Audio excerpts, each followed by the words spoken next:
Kondara kama mama shukuru kondari ri sabarabo rabarabo rakanda rakama shakare kondari ri rakondara kama mama shabarabo rabarabo shukuru kondara kama mama re kondara kama mama sakara kandari ri పరిశుద్ధ దేవ, పరలోకపు తండ్రి, యేసు రాజా, అయ్యా ఇంతవరకు మమ్మలను పాటల్లో నడిపించావు. ఈ సమయంలో వాక్య పఠనములో తోడుగా ఉండి నడిపించండి. వాక్య గ్రహింపు మీ బిడ్డలందరికీ దయచేయండి. సమస్తము క్రమముగా మర్యాదగా జరిగించి నడిపించి సహాయం చేయమని, నోటికి బురగా నన్ను వాడుకోమని యేసుక్రీస్తు ప్రియనామములో అడుగుచున్నాం తండ్రి, ఆమేన్. కూర్చోండి.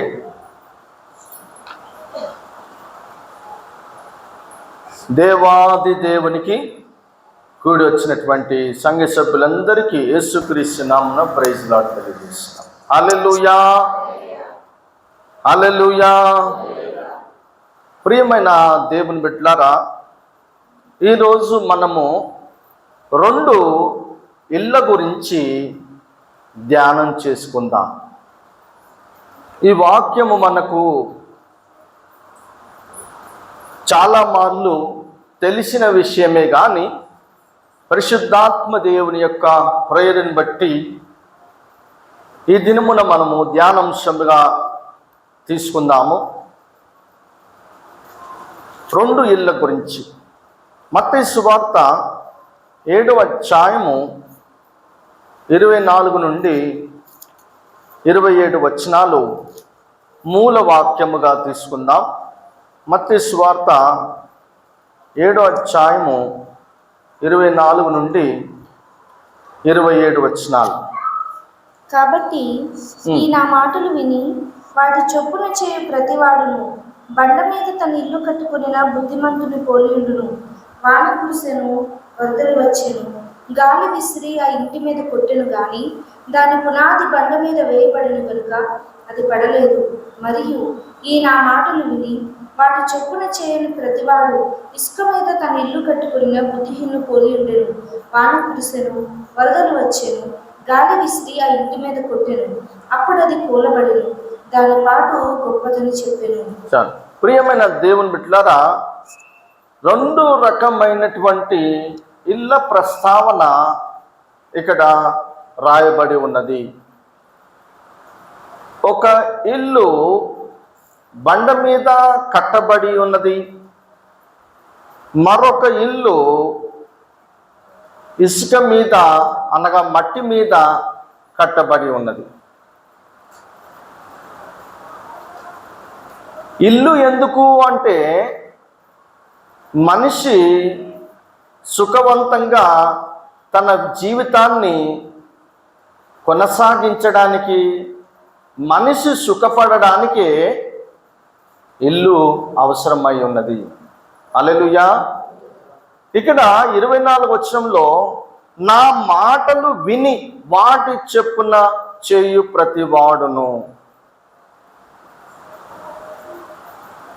3 రకమైనటువంటి క్రైస్తవులు మనం చూస్తున్నాం. క్రైస్తవులు 3 రకాలు. 1 వింటారు, దాని ప్రకారము చేస్తారు.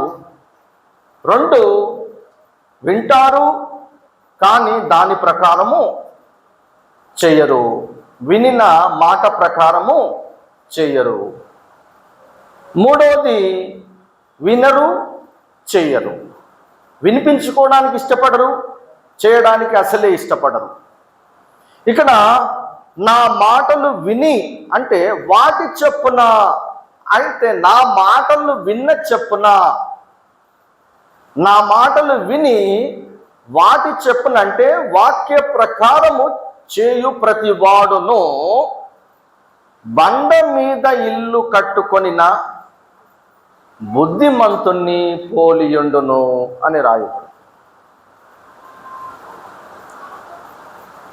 ఇక్కడ 26వ వచనంలో మరియు ఈ నా మాటలు విని వాటి చొప్పున చేయని ప్రతివాడును. వింటారు కానీ చేయరు. ఇలాంటి వారు ఇసుక మీద తమ ఇల్లు కట్టుకొనిన బుద్ధిహీనుని పోలి ఉన్నారన్నాయి. బుద్ధిమంతులు వాక్యము విని వాక్య ప్రకారం జీవించేవారు, బుద్ధిహీనులు వాక్యం వింటారు కానీ వాక్య ప్రకారము జీవించరు.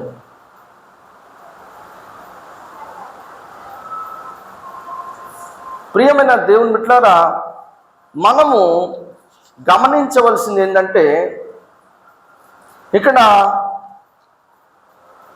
25వ వచనంలో వాన కురిసెను, వరదలు వచ్చెను, గాలి విసిరి ఆ ఇంటి మీద కొట్టెను అని రాయబడి.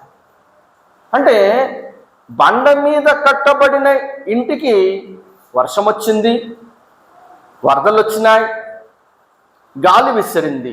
గాలి విసిరి ఆ ఇంటిని కొట్టెను. కొట్టెను అంటే తాకెను బలముగా. ఇసుక మీద కట్టబడిన ఇంటికి కూడా వాన వచ్చింది, వరద వచ్చింది, గాలి కొట్టింది. గాలిని మనము చూడము కానీ బలమైన గాలి మనల్ని కొట్టగలదు గాలి మనల్ని. ఇప్పుడు ఈ మధ్య ఇటీవల 2-3 సంవత్సరాల నుంచి మనము వార్తా ప్రస్తావనలో చూస్తున్నట్లయితే గాలి చేత మనుషులు గాల్లో ఎగిరిపోతున్నారు. సుడిగాలుల చేత రేకులు, ఇండ్లు, కారు, మరి వివిధమైనటువంటి వస్తువులతో సహా మనుషులు కూడా ఎగిరి 100 అడుగులు 150 అడుగులంత ఎత్తైన స్థలానికి, ఆకాశం వైపు 100-150 అడుగులు వెళ్ళేసి మళ్ళీ ఎక్కడో పడిపోతున్నారు. కారణం ఏంటిదంటే గాలి కొట్టగలదు. మన కంటికి గాలి కనిపించదు కానీ గాలి మనపై దాడి చేయగలదు, కొట్టగలదు. అదే రీతిగా పునాది వేయబడిన, రాతి నేల మీద పునాది వేయబడిన ఇంటికి గాలి ఏం చేసింది? కొట్టింది, ఒక దెబ్బ కొట్టింది. అదే రీతిగా ఇసుక మీద కట్టబడిన ఇంటికి కూడా గాలి ఒక దెబ్బ కొట్టింది. ఒక దెబ్బ అంటే చాలా దెబ్బలు మనం అనుకోవడానికి ఒక దెబ్బ కొట్టింది అట్లా వాడుక పదముగా అనుకోవడానికి. ఏంటిది కొట్టడము? ఏంటిది ఈ వరదలు? ఏంటిది ఈ వర్షము? ఎందుకు ఈ ఇంటిల గురించి, ఈ 2 రకమైన ఇంటి గురించి దేవుడు ప్రస్తావిస్తున్నాడంటే, మన జీవితము ఒక ఇంటితో పోల్చబడ్డది. ఒక క్రైస్తవ జీవితము ఒక ఇంటితో పోల్చబడ్డది. పునాదులు కలిగిన, బండ మీద వేయబడిన పునాదులు కలిగిన ఇల్లు ఒకటి, ఇసుక మీద పునాదులు వేయబడిన ఇల్లు మరొకటి. నిజమైన క్రైస్తవుడు దేవుని వాక్యం విని వాటి చొప్పున చేయువాడు బండ మీద ఇల్లు కట్టుకొనిన బుద్ధిమంతుణ్ణి పోలి ఉన్నాడు. నామకార్థ క్రైస్తవుడు, అబద్ధ క్రైస్తవుడు వాక్యం వింటాడు కానీ వాక్య ప్రకారం జీవించాడు. కాబట్టి అతనుడు ఇసుక మీద ఇల్లు కట్టుకొనిన బుద్ధిహీనుణ్ణి పోలి ఉన్నది. అసలు పునాది, కట్టబడిన ఇంటికి పునాది కనిపించదు, కనబడుతుందా? కానీ ఆ ఇల్లంతటికి బలమైన ఆయుధమే కానీ, ఆ ఇల్లంతటికి బలమైన సపోర్టు పునాదే. హల్లెలూయా. పునాది నీకు కనిపించదు, నీకు కనిపించేది ఇల్లంతా కనబడుతుంది కానీ పునాది లేనిది ఇల్లే లేదు. పునాది లేకపోతే ఇల్లే కట్టలేము. ఒకవేళ పునాది లేకుండా ఇల్లు కట్టబడితే అది ఏ రోజు కూలిపోతుందో, ఎప్పుడు కూలిపోతుందో దానికి గ్యారంటీ లేదు. ప్రియమైన దేవుని బిడ్డలారా, ఇక్కడ బండ మీద కట్టబడిన పునాది ఉన్నది, ఇసుక మీద కట్టబడిన పునాది ఉన్నాయి. రెండు పునాదులు ఉన్నాయి. బండ మీద కట్టబడింది, పునాది వేయబడింది, ఇల్లు నిలిచింది.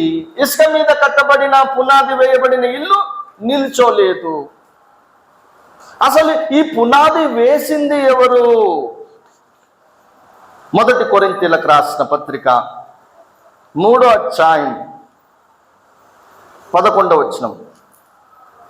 మొదటి కొరింథీయులకు రాసిన పత్రిక 3వ అధ్యాయం 11వ వచనం. వేయబడినది తప్ప మరి ఒక పునాది ఎవడును వేయనేరడు. ఈ పునాది యేసుక్రీస్తే. అంటే వేసినది ఎవరు? దేవుని వాక్యము విని దేవుని వాక్య ప్రకారము జీవించిన వ్యక్తి యొక్క జీవితం అనే ఇంటికి పునాది ఎవరు వేసిండ్రు? ప్రభు అయిన యేసుక్రీస్తు. ఆయన తప్ప పునాది ఎవరు వేయలేదు. బండ మీద కట్టబడిన ఇంటికి పునాది ఎవరు వేసిండ్రు అంటే యేసుక్రీస్తు వారు. మన జీవితానికి, మన ఇంటి లాంటి జీవితానికి పునాది ఎవరు వేసిండ్రు అంటే ప్రభువైన యేసుక్రీస్తే. ఆ పునాది పేరు ఏంటిది? ఆ పునాదికి ఒక పేరున్నది. దాని పేరేంటిది? ఆ పునాదికి పేరున్నది. ఆ పునాది పేరు విశ్వాసము. హల్లెలూయా. బండ మీద కట్టబడిన ఇంటికి పునాది వేసింది యేసే. ఆ పునాది యొక్క పేరేంటి తెలుసా? విశ్వాసము. ఇసుక మీద కట్టబడినటువంటి ఇల్లుంది, దానికో పునాది ఉంది. వేసింది ఎవరు? ఆ పునాది పేరేంటిది? ఇసుక మీద కట్టబడిన ఇంటికి పునాది వేసింది ఎవరు? సాతానుడు. ఆ పునాది పేరు అవిశ్వాసము. ఎన్ని దేవుని వాక్యాలు వింటా ఉంటామో దాన్ని సమస్యలు వచ్చేసరికి వాక్యం నమ్మలేకపోతాం. కారణం ఏంటిదంటే విశ్వాసం ఉంచలేకపోతాం. ఎందుకంటే పునాదులు కదిలిస్తూ ఉంటాడు సాతానుడు, అపనమ్మకము కలగజేసి. ఎందుకు ఈ వర్షాలు? మన జీవితం ఒక ఇంటితో పోల్చబడ్డది. ఎందుకు అంటే, ఎందుకు ఈ వాన, వర్షాలు, ఈ వరదలు, తుఫానులు అంటే మన జీవితము దేవుని పట్ల సరిగ్గా ఉన్నదో లేదో తెలియాలంటే పరీక్షింపబడాలి నీవు. ఒక ఇల్లు వర్షము, వరదలు, తుఫాను కొట్టడం చేత ఎలాగైతే పరిశోధించబడుతుందో, పరీక్షింపబడుతుందో, అదే రీతిగా నీకు కష్టాలు, నష్టాలు, ఆర్థిక ఇబ్బందులు, రోగాలు, వ్యాధులు, మరణకరమైన వ్యాధి నీవు నీ జీవితంలో ఎదుర్కొన్నప్పుడు నువ్వు నిజంగా దేవుని బిడ్డవో, నిజముగా దేవుని వాక్యానుసారంగా జీవిస్తున్నావో, నిజంగా దేవుని వెంబడిస్తున్నావో లేదో, ఆ రోజు ఆ సందర్భములో, నీ కష్ట నష్ట సందర్భములో తేటపరచబడుతుంది నువ్వు దేవునిలో సరిగున్నావో లేదో. హల్లెలూయా, హల్లెలూయా, హల్లెలూయా. మొదటి పేతురు రాసిన పత్రిక 1వ అధ్యాయం 6వ వచనం. మొదటి పేతురు రాసిన పత్రిక 1వ అధ్యాయం. ఇందువలన మీరు మిక్కిలి ఆనందించుచున్నారు గాని అవసరమును బట్టి నానా విధములైన శోధన చేత ప్రస్తుతమున కొంచెము కాలము మీకు దుఃఖము కలుగుచున్నది. చూడండి, ఇందువల్ల అబ్బో ఎంత చక్కని ఇల్లు కట్టుకున్నాం, దగదగ మెరుస్తుంది, పెయింటింగ్ వేసాము, పిల్లర్స్ వేసాము, చక్కగా ఉంది, ఎంత బాగుందో, గృహ ప్రవేశం పెట్టించుకున్నాం, అందరికి భోజనాలు పెట్టాం, అయ్యగారిని పిలిచాం, అయ్యగారు వాక్యం చెప్పిండు, సంఘం పాట పాడింది, అయ్యగారికి చక్కటి కానుకిచ్చాం, చుట్టాలు వచ్చారు, బంధువులు వచ్చారు, సంతోషంగా ఆ దగదగ మెరుస్తున్న ఇల్లును చూసి సంతోషిస్తూ ఉంటాం. ఇంత కష్టపడిన తర్వాత, ఇన్ని సంవత్సరాల తర్వాత నేను ఒక మంచి ఇల్లు కట్టుకోనని ఆనంద బాష్పాలు కూడా పెడతాం. బాగా ఆనందిస్తున్నాం. అయ్యో, నేను నిజమైన దేవుణ్ణి నమ్మాను, లోకరక్షకుడైన ప్రభువైన యేసుక్రీస్తుని నమ్మాను అని నేను గర్వపడుతున్నాను. నేను ప్రభువుని నమ్మినందుకు, నిజమైన దేవుణ్ణి నమ్మి, యేసు నా దేవుడు, నా ప్రియుడు, నా రాజు, విశ్వమంతటికి ఆయనే రాజై ఉన్నాడు, సర్వ సృష్టికి కారణభూతుడు ఆయనే అని నేను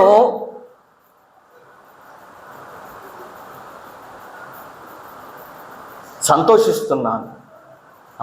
కానీ అవసరమును బట్టి నాకేం మొదలైనాయి?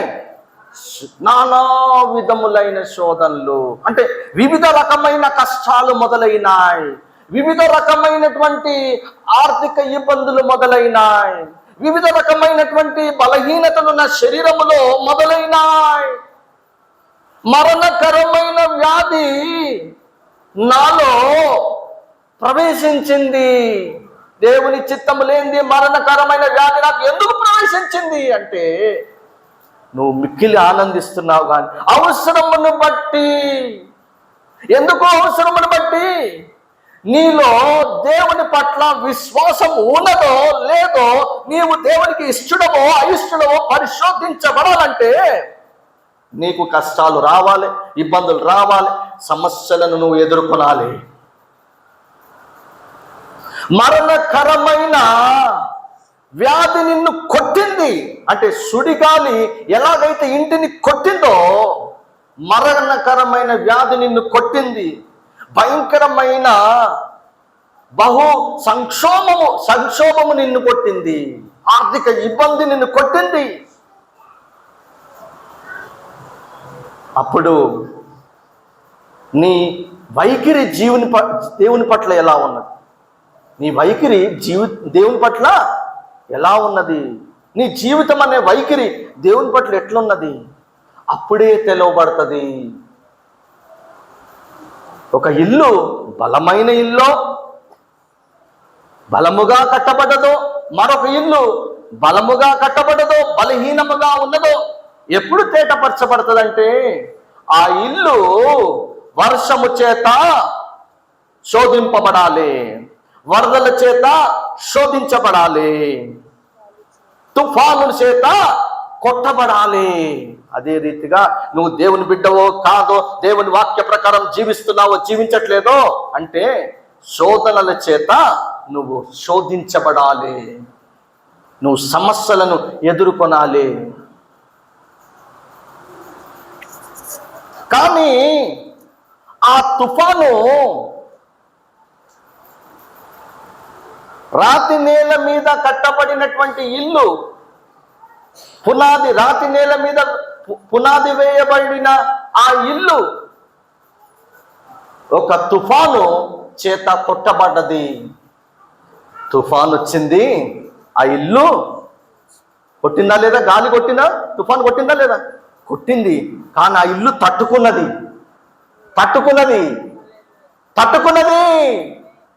అలాగనే సమస్యలు నిన్ను కొట్టినప్పుడు, ఆర్థిక ఇబ్బందులు నిన్ను కొట్టినప్పుడు, రోగాలు వ్యాధులు నీ శరీర బలహీనతలు నిన్ను కొట్టినప్పుడు, మరణకరమైన వ్యాధి నిన్ను కొట్టినప్పుడు, దుర్వాత వినకూడని దుర్వాత నీ కుటుంబంలో, నీ బంధువుల్లో, స్నేహితుల్లో వినకూడని దుర్వాత విన్నప్పుడు, నీకు మానసిక ఒత్తిడి కొట్టినప్పుడు, నువ్వు ఎదుర్కొన్నప్పుడు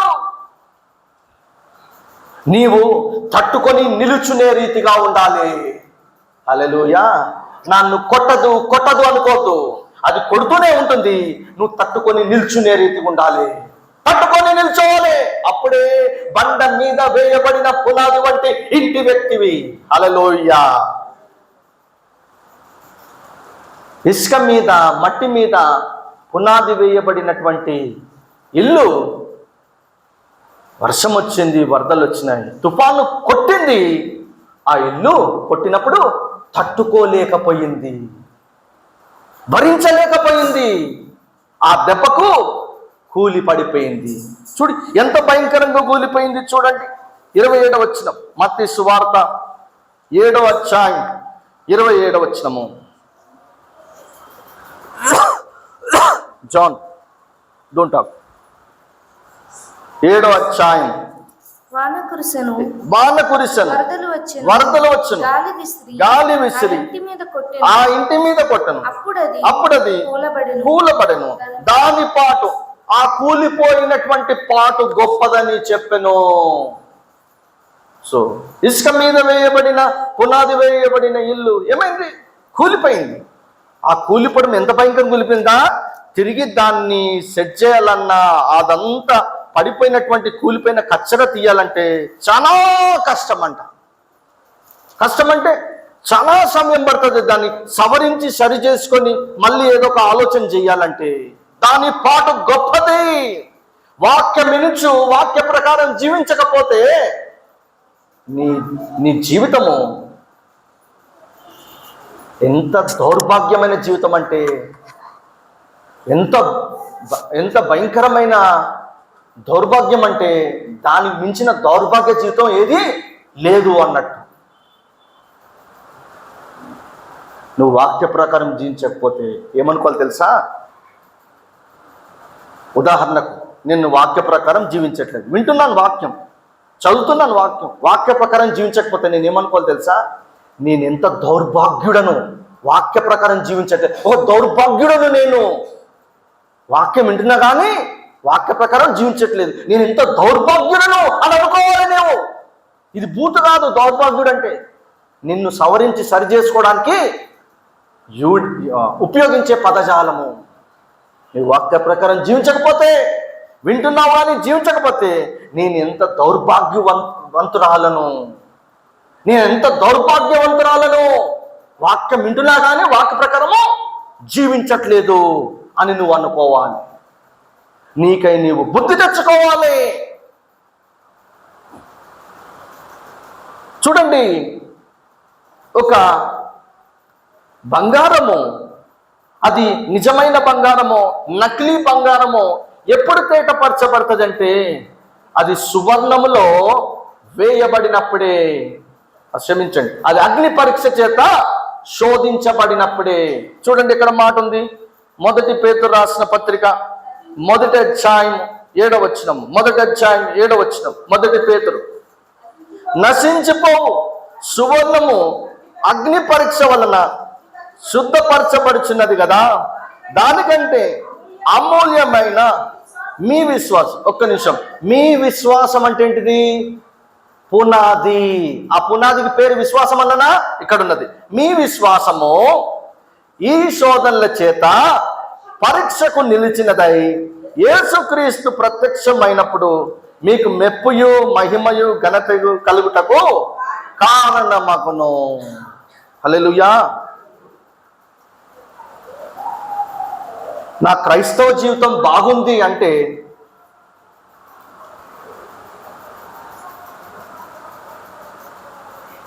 నాలో నీది ఏం చూడాలి? నాలో ఏం చూడాలి? నీ క్రైస్తవ జీవితం బాగుంది అంటే నీలో ఏమి చూడాలి? నీలో విశ్వాసం అనే పునాది బలమైనదా బలహీనమైనదా నేను గమనించాలి. అప్పుడే నా క్రైస్తవ జీవితం బలమైనదని అర్థము. ఒకవేళ నా విశ్వాసం అనే పునాది బలంగా ఉంటే అప్పుడు నా క్రైస్తవ జీవితం బలమైనది. నా విశ్వాసము బలహీనంగా ఉంది, నాలో విశ్వాసం లేకుండా అవిశ్వాసము చేత నింపబడి అవిశ్వాసం అనే పునాది నాలో ఉన్నదంటే నాలో క్రైస్తవ్యము లేదు, నేను ఒక నామకార్థ క్రైస్తవుడను, నేను ఒక అబద్ధ క్రైస్తవుడను అని అర్థం. సో నీ క్రైస్తవ జీవితము విశ్వాసం అనే పునాది చేత పరిశోధింపబడాలి. అప్పుడే నీ యొక్క విశ్వాసం, నీ యొక్క క్రైస్తవ జీవితం బలమైందో బలహీనమైనదో అప్పుడే తేటపరచబడుతుంది. ఒక బంగారము సువర్ణము అగ్ని అని కొలిమిలో వేసినప్పుడు అది ఒరిజినలో డూప్లికేటో అప్పుడే తేటపరచబడుతుంది. నువ్వు నిజంగా దేవుని బిడ్డవో కాదో సమస్యలు వచ్చినప్పుడు నువ్వు ఎదుర్కొని తట్టుకొని నిలుచున్నప్పుడే నువ్వు నిజంగా దేవుని బిడ్డవో కాదో అప్పుడే తేటపరచబడుతుంది. అప్పటి వరకు అందరూ దేవుని బిడ్డలే అంటారు, అందరూ దేవుని ప్రేమిస్తున్నానంటారు, అందరూ వాక్యానుసారంగా జీవిస్తున్నానని అందరూ అంటారు. కానీ పరీక్ష వచ్చినప్పుడే ఆ పరీక్ష తర్వాత ఆ ఫలితాన్ని బట్టి తేటపరచబడుతుంది. నువ్వు నిజంగా దేవుని బిడ్డవో కాదో లేదో అక్కడే తేలిపోతావు.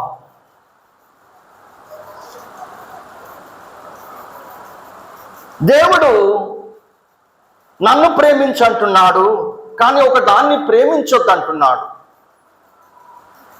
ఏంటిది? దేన్ని ప్రేమించకూడదు అంటున్నాడు దేవుడు?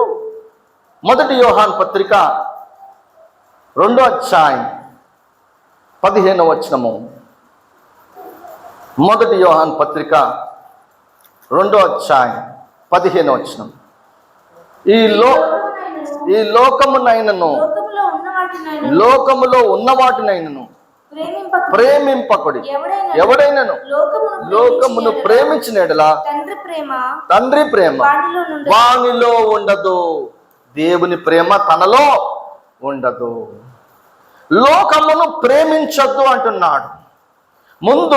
మన ముందు సిలువ ఉన్నది, వెనుక లోకమున్నది.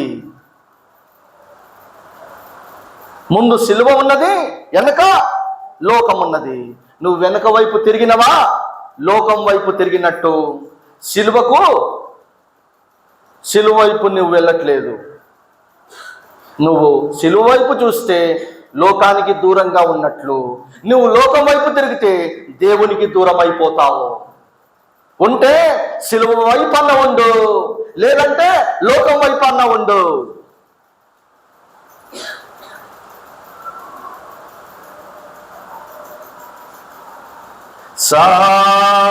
సాగిపోదును ఆగిపోము నేను, సాగిపోదును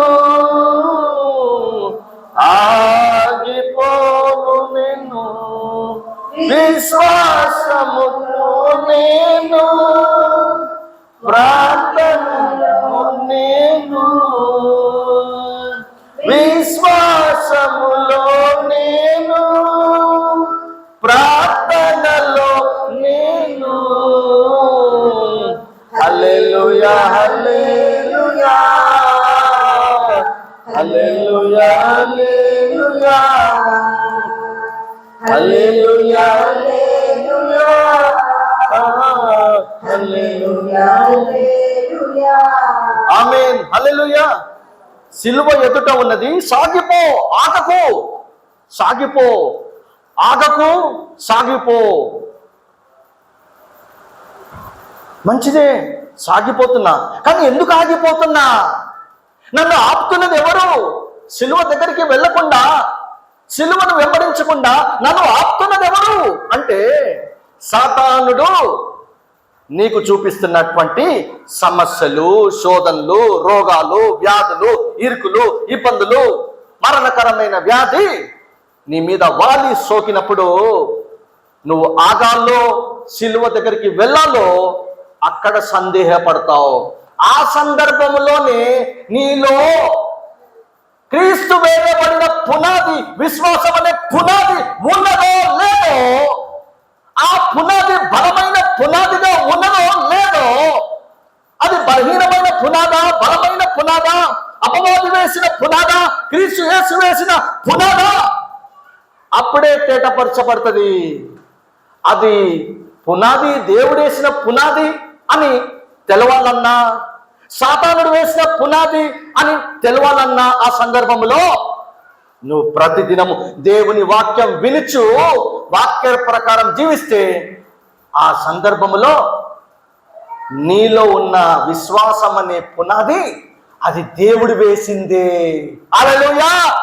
నువ్వు వాక్య ప్రకారం వింటూ జీవించకపోతే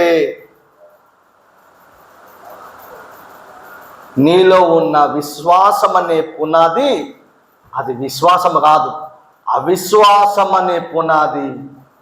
దుష్టుడు నిన్ను విశ్వాసం నుంచి అవిశ్వాసంలోకి నడిపించి అవిశ్వాసం అనే పునాదిని స్థిరపరచాడు నీలో.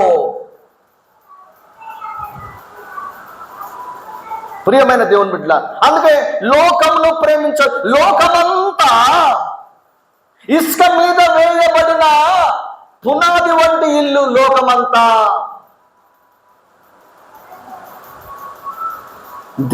దేవుని శిలువ వైపు వెళ్తే, దేవుని వెంబడిస్తే బండ మీద వేయబడిన పునాది వంటి ఇల్లు. అందుకే లోకం వైపు తిరగకు, చూడకు అంటున్నాడు. లోకంలో ఉన్న వాటిని ప్రేమించకు అంటున్నాడు. ఒకవేళ నువ్వు లోకమును ప్రేమిస్తే నీవు అవిశ్వాసం అయిపోతావు. నీ విశ్వాసం అనే పునాది అవిశ్వాస పునాదిగా మార్చబడుతుంది. దుష్టుడు నీలో ఉన్న విశ్వాసం అనే పునాదిని కదిలించి అవిశ్వాసం అనే పునాదిని నాటుతాడు. సో దుష్టుడు నాటిన ఆ అవిశ్వాసం అనే పునాది ముందుగా రక్షింపబడినప్పుడు, దేవునిలో ఉన్నప్పుడు దేవుడు నాటిన విశ్వాసం అనే పునాది నీకు అన్ని సందర్భాలలో కనిపించదు. కానీ సమస్యలు వచ్చినప్పుడు, వ్యాధులు, రోగాలు, ఇబ్బందులు వచ్చినప్పుడు ఆ పునాది ఏ పునాది? నా యేసునాథుడు వేసిన విశ్వాసం అనే పునాదా, లేదా ఆ విశ్వాసం అనే పునాది తీసేసి సాతానుడు వేసిన అవిశ్వాసం అనే పునాదా? సమస్యలు, ఇరుకులు, ఇబ్బందులు, వ్యాధులు, రోగాలు వచ్చినప్పుడు అప్పుడే తేటపరచబడుతుంది.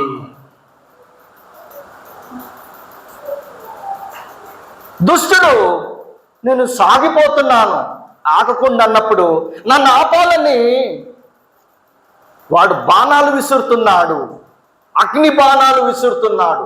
ఆ సమస్య, ఈ సమస్య, ఈ వ్యాధి, ఆ వ్యాధి, ఆ రోగము, ఈ రోగము,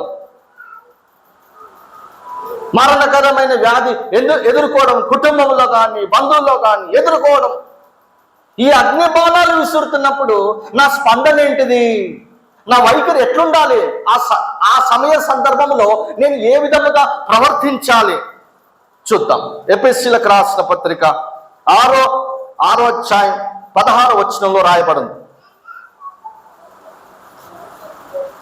ఎఫెసీయులకు రాసిన పత్రిక 6వ అధ్యాయం 16వ వచనం. ఇవన్నీ గాక విశ్వాసమును డాలును పట్టుకొనుడి, దానితో మీరు దుష్టుని అగ్ని బాణములన్నిటినీ ఆర్పుటకు శక్తిమంతులవుతురు. దుష్టుడు బాణాలు వేస్తే సమస్య అనే బాణము, రోగం అనే బాణము, ఆర్థిక ఇబ్బందులనే బాణము విసిరినప్పుడు నువ్వు ఎలా ఉండాలి? దేవుడు నీకు ఇచ్చిన ఒక బహుమానం ఏంటి తెలుసా? విశ్వాసం అనే డాలు. ఆ డాలు పట్టుకున్నప్పుడు, ఆ బాణాలు దుష్టుడు విసిరినప్పుడు ఆ బాణాలు నీకు తాకవు. దేని తగులుతుంది? నీవు దేవుడు నీకు ఇచ్చిన నీ చేత పట్టుకున్న విశ్వాసం అనే డాలు. ఆ డాలుకు ఈ అగ్ని బాణాలు తగిలి కింద పడిపోతాయి. హల్లెలూయా, హల్లెలూయా. కాబట్టి ఆ బాణాలు విసిరినప్పుడు నా చేతిలో ఉన్న డాలు పనిచేయాలంటే నాకు ఏమి కావాలి? శక్తి కావాలి. శక్తి కావాలి. శక్తి కావాలంటే ఏం చేయాలి? నేను ప్రతిదినము ప్రార్థన చేయాలి. ప్రార్థన అంటే ఏంటిది? శక్తి. What is prayer? Prayer is power. Prayer is power. ప్రార్థన అంటే ఏంటిది? ప్రార్థన అంటే ఏంటిది? శక్తి. ప్రార్థన చేయకపోతే నీలో శక్తి, దైవశక్తి పనిచేయదు. చెయ్యాలి. ఊపిరున్నంత వరకు ప్రార్థన చేయాలి. ఎందుకంటే దైవశక్తి పొందుకుంటూనే ఉండాలి. విసుగక ప్రార్థన చేయమని రాయబడి ఉంది. సమస్యలు రావు దేవుని నమ్మాక నీకు సమస్యలే లేవు అనడానికి వీలు లేదు. వస్తాయి. వాటిని ఎదుర్కొని నిల్చోవాలంటే నా చేతిలో విశ్వాసం అనే డాలు ఉండాలి, విశ్వాసం అనే పునాది ఉండాలి. తర్వాత నాలో శక్తి పనిచేయాలి. ఆ శక్తి నేను పొందుకోవాలంటే నేను ప్రతిదినము ప్రార్థన చేయాలి. 3 గంటలు తెగ ప్రసంగం చేసేస్తారు చాలామంది. 3 గంటలు తెగ ప్రసంగం చేసేస్తారు. ఒక 3 గంటలు ప్రార్థన చేయమను చేస్తారా? 3 గంటలు 5 గంటలు తెగ ప్రసంగం చేసేస్తారు. చక్కగా 3 గంటలు ప్రసంగం చేసేస్తారు చాలామంది. 3 గంటలు ప్రార్థన చేయమని మరి ఎందుకు చేయలేకపోతున్నాం? మరి ఆ బలహీనతను నువ్వు గుర్తెరిగి నీకై నీవు నీ బలహీనత ప్రార్థన చేయకుండా నిన్ను అడ్డుపడే ఏదైనా సరే వాటిని నిర్మూలన చేసుకొని నీకై నువ్వు సవరించి సరి చేసుకొని 3 గంటలు కూడా ప్రార్థన చేసే ప్రార్థన యోధురాలుగా మార్చబడాలి. హల్లెలూయా! ఎందుకంటే దుష్టుడు ఏ సమయంలో బాణం విసురుతాడో తెలియదు. మనకు ఏ రోజు సమస్య ఎట్లొస్తుందో మనకు తెలియదు. ఎటువంటి సమస్య వస్తుందో తెలియదు. దాన్ని ఎదుర్కొని ఎట్లా జయించాలో తెలియదు. కానీ ఆ సందర్భంలో ఎదుర్కొని జీవించాలంటే మనలో విశ్వాసం అనే డాలు ఉండాలి, మనలో విశ్వాసం అనే పునాది ఉండాలి. అవన్నీ కదిలింపబడాలి. ఆ సమయ సందర్భంలో నేను యాక్టివ్గా ఉండాలంటే, అంటే చురుగ్గా ఉండాలంటే నాకు ప్రార్థన శక్తి అవసరమై ఉన్నది. శనివారము ఉపవాస ప్రార్థన 12 నుండి 3 గంటల వరకు. నేను ఇళ్లలో ఉన్న సిస్టర్స్ గురించి అంటున్నాను. ఎందుకు ఇంట్లో ఉండి పడిపోతారు? ఇంట్లో అలానే ఉండిపోతారు ఎందుకు? వచ్చి 3 గంటలు ప్రార్థన చేసుకోండి, మందిరంలో గడపండి. నేను డ్యూటీలు చేసేవారి గురించి అనట్లేదు, జాబులు చేసేవారి గురించి అనట్లేదు. ఇంట్లోనే ఒక్కరోజు మందిరంలో 3 గంటలు గడపని నీవు ఆదివారం ప్రసంగము నీకు ఏమర్థమవుతుంది? నీకు? భక్తిహీనులతో నివసించుట కంటెను నీ మందిరావరణములో ఒక్క దినము గడుపుట.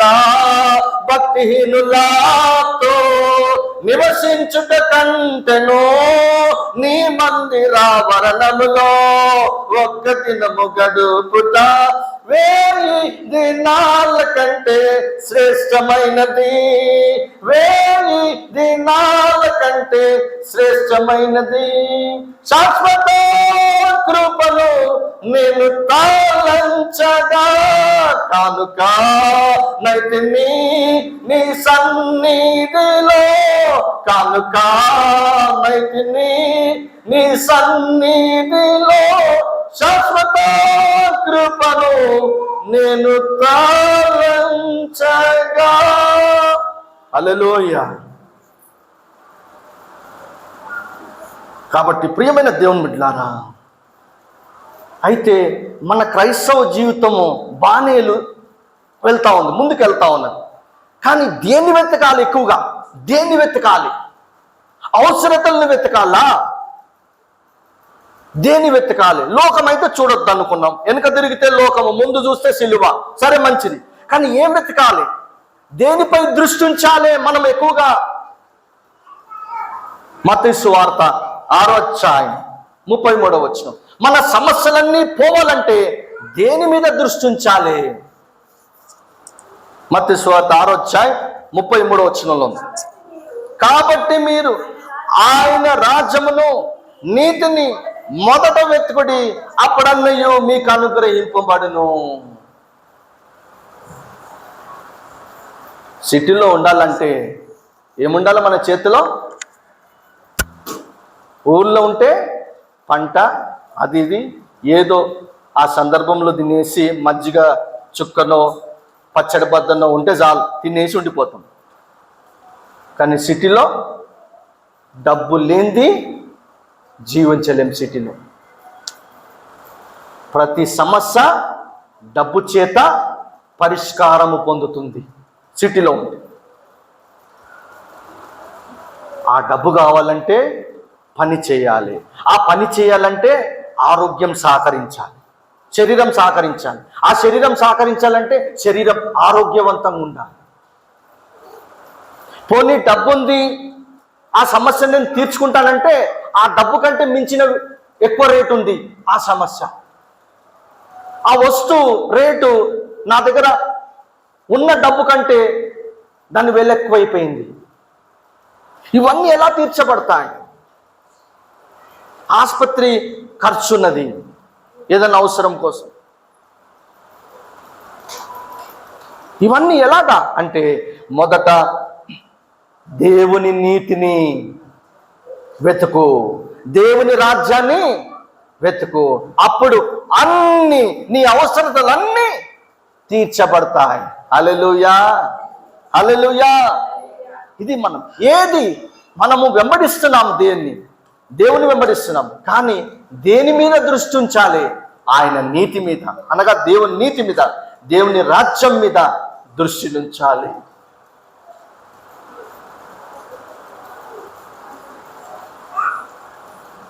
యోహాను సువార్త 14:21. అసలు నిజంగా ఎవరు ఎక్కువగా దేవుణ్ణి ప్రేమిస్తున్నారు? దేవుని ప్రేమిస్తున్నానని ఊరికే అంటున్న వారెవరు, నిజంగా అంటున్న వారెవరు? ఇక్కడ రాయబడింది.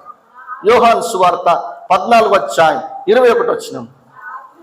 నా ఆజ్ఞలను అంగీకరించి వాటిని గైకొను వాడే నన్ను ప్రేమించుచున్నాడు. నన్ను ప్రేమించువాడు నా తండ్రి వలన ప్రేమింపబడును.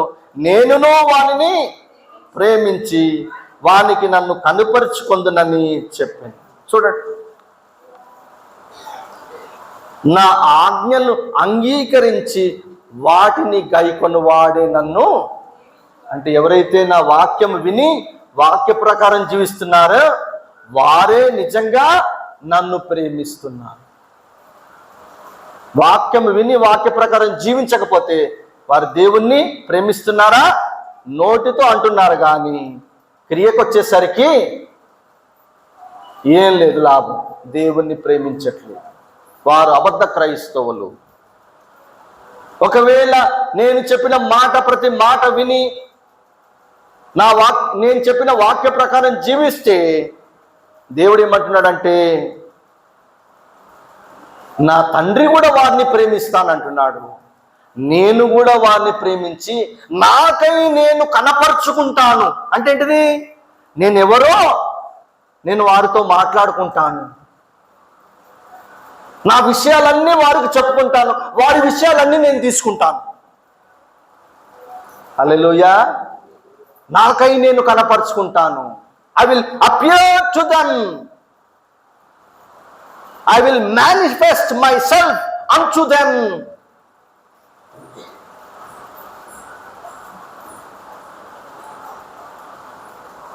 అయితే ఒక సభలో యేసుక్రీస్తు వారు బోధించేటప్పుడు ఒక తల్లి లేచి పెద్ద కేకేసింది. ఏమని చూద్దాం. లూకా సువార్త 11:27-28. లూకా సువార్త 11:27-28. ఆయన ఈ మాటలు చెప్పుచుండగా ఆ సమూహంలో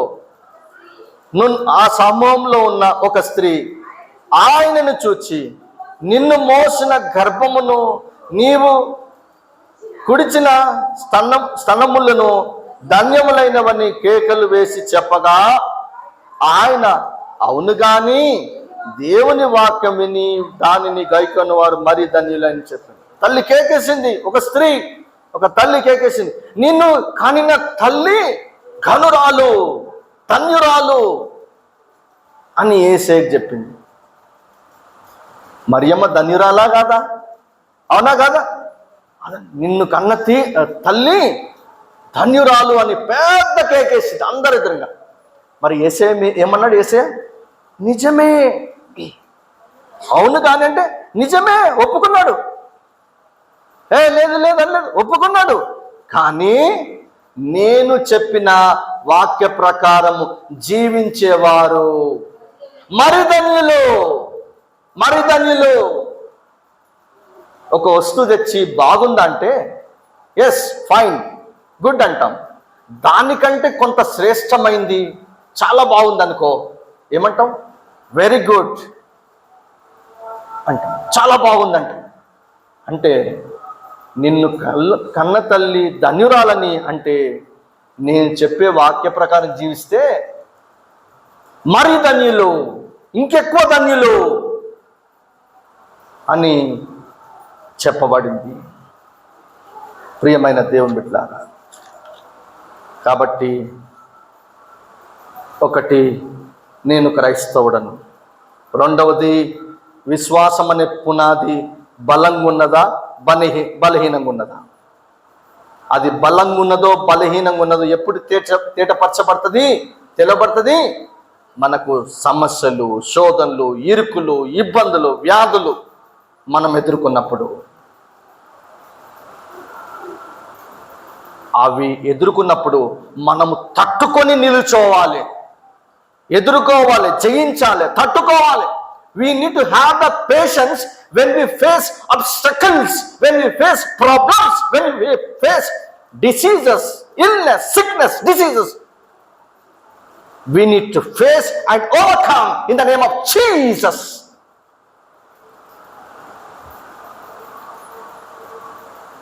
We need to have the patience at that time. అంటే ఓపిక ఉండాలి, తట్టుకునే శక్తి ఉండాలి. సమస్యలు వచ్చినప్పుడు తట్టుకొని నిలుచునే శక్తి ఉండాలి. ఒకవేళ నువ్వు తట్టుకోకుండా ఆ సమస్యలు వచ్చినప్పుడు వాటిని భరించలేక నువ్వు సొమ్మసిల్లినవు అనుకో, పడిపోయినవు అనుకో, నీలో వేయబడిన పునాది అవిశ్వాసం అనే పునాది, కానీ విశ్వాసం అనే పునాది నీలో లేదు. సో నా విశ్వాసం అనే పునాది బలంగా ఉండాలంటే నా చేతిలో విశ్వాసం అనే డాలు ఉండాలి. ఎందుకు? దుష్టుడు అగ్ని బాణాలు విసిరినప్పుడు, రోగాలు, వ్యాధులు, సమస్యలు వాడు అగ్ని బాణాన్ని విసిరినప్పుడు వాటిని ఎదిరించాలంటే ఆ బాణాలు నాకు తగలకూడదు. దేవుడు నాకు ఇచ్చిన విశ్వాసం అనే డాలు దానికి తలగాలి. అవి తగిలి కింద పడిపోతాయి. సో ఏ సందర్భంలో నేను డాలు బయటికి తీయాలి? ఎటువైపు నుండి బాణం వస్తుంది? ముందు నుంచి వస్తుందా, వెనక నుంచి వస్తుందా, ఎడమవైపు వస్తుందా, కుడివైపు వస్తుందా, పైనుంచి వస్తుందా, క్రింది నుంచి వస్తుందా, ఎక్కడి నుంచి వస్తుంది, ఎటువైపు నుంచి నాకు తెలియదు. కానీ నా చేతిలో బాణం ఉంది.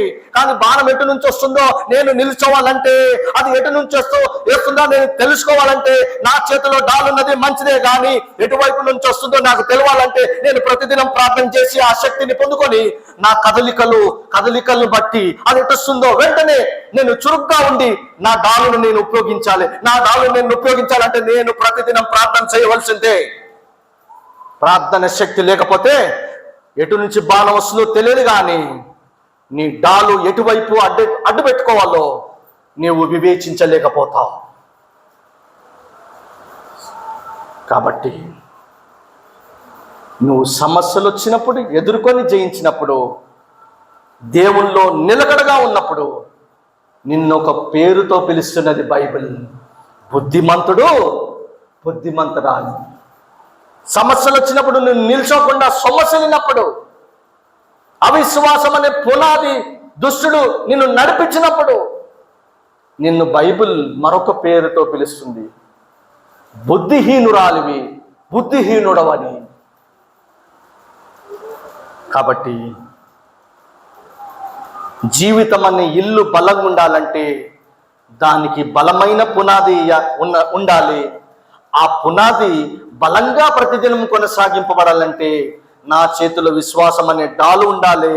దుష్టుని ఎదుర్కొని జయించడానికి, సమస్యలను ఎదుర్కొని జయించడానికి ఆ డాలు ఎటువైపు నేను, దుష్టుడు అగ్ని బాణం విసిరినప్పుడు ఎటువైపు నేను అడ్డు పెట్టుకోవాలంటే ప్రతిదినము నాలో ప్రార్థన శక్తి, దైవశక్తి పనిచేయాలంటే నాకు ప్రార్థన జీవితం, ప్రతిదినము ప్రార్థన చేయడం నేను మానకూడదు. ప్రతిదినం నేను ప్రార్థించాలి. సమస్య వచ్చినప్పుడు ఏడవడం కాదు, సమస్య వచ్చినప్పుడు ప్రార్థన మొదలు పెట్టడం కాదు. సమస్యలు ఉన్నా లేకున్నా ఎల్లవేళలో అన్ని సందర్భాలలో ప్రార్థించడము, అన్ని కాలాలలో ప్రార్థించడము, అదే నిజమైన ప్రార్థన. హల్లెలూయా. ఎప్పుడు చేస్తావు ప్రేయర్? జనవరి నుంచి డిసెంబర్ దాకా 365 రోజులు ప్రార్థన చేస్తా బ్రదర్. నేను లీప్ ఇయర్ వస్తే 366 రోజులు ప్రార్థన చేస్తా. అది ఉండాలి నీ స్పందన. ఖాళీ సమయం దొరికింది, ఇంట్లో ఏం పని లేదు, ఖాళీ సమయం ఉంది, ఊరికే నీ ఇంట్లో కూర్చోద్దు. వచ్చేసేయాలి చర్చి తలుపులు ఎప్పుడు తెరిచి ఉంటాయి. వచ్చేసేయాలి, ఇంత కార్పెట్ వేసుకోవాలి, చేసేయాలి ప్రార్థన. 3-4 గంటలు చేసుకోవాలి చర్చిలో ప్రార్థన. ఎందుకు? నీలో పునాది, విశ్వాసం అనే పునాది బలముగా ఉండాలి. ప్రార్థన ధూపము నీలో కొనసాగింపబడాలి.